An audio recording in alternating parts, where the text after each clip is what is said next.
여러분 안녕하십니까? 작년 12월 4일 새벽 국회에서 계엄 해제 요구안이 통과된 직후 내란의 설계자로 지목된 노상원 전 정보사령관이 3단계 대응 방안을 수립했던 것으로 드러났습니다. 김용현 전 국방장관이 수차례 그에게 전화를 걸었고 노 전 사령관은 계획을 세웠다는데요.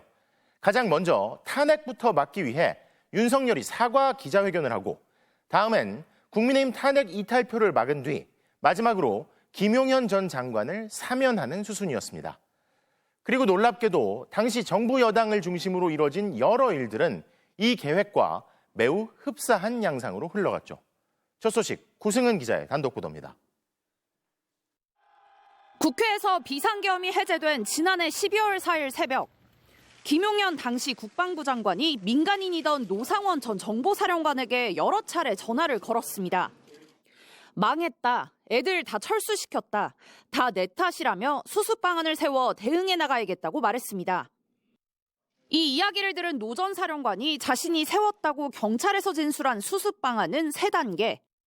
탄핵 소추안 통과를 막기 위해 윤석열 전 대통령이 대국민 기자회견을 하고 이탈표가 나오지 않도록 한동훈 전 국민의힘 대표를 불러 표단속을 한 뒤 마지막으로는 1심 재판 후 김 전 장관이 항소를 포기해 형이 확정되면 윤 전 대통령이 사면권을 행사한다는 내용이었습니다. 노 전 사령관은 다만 자신의 머릿속에만 있던 계획이라고 진술했습니다. 그렇지만 이 머릿속 계획과 실제 벌어진 일은 놀랍도록 비슷했습니다.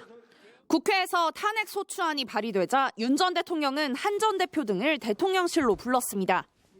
나중에 찬성으로 선회하긴 했지만 당시만 해도 한 전 대표는 국민과 지지자들의 피해를 막겠다며 탄핵안 통과 반대 입장을 밝혔습니다. 이번 탄핵은 준비 없는 혼란으로 인한 국민과 지지자들의 피해를 막기 위해서 통과되지 않도록 노력하겠습니다. 윤 전 대통령 대국민 담화도 발표됐습니다. 매우 송구스럽게 생각하며 많이 놀라셨을 국민 여러분께 진심으로 사과드립니다.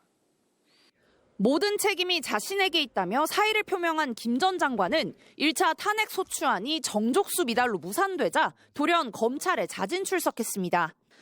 이런 수상한 정황에 대해 촉이 좋았을 뿐이라고 진술했던 노 전 사령관은 이어진 검찰과 특검 조사에서는 입을 닫아버렸습니다. 수사를 마무리한 내란 특검의 백서에 이 같은 내용이 담길 예정인데 김 전 장관과의 계엄 사전 모의 계획이 적힌 것으로 보이는 노 전 사령관 수첩 수사는 국방부 특별수사본부가 이어갈 예정입니다. MBC 뉴스 구승입니다.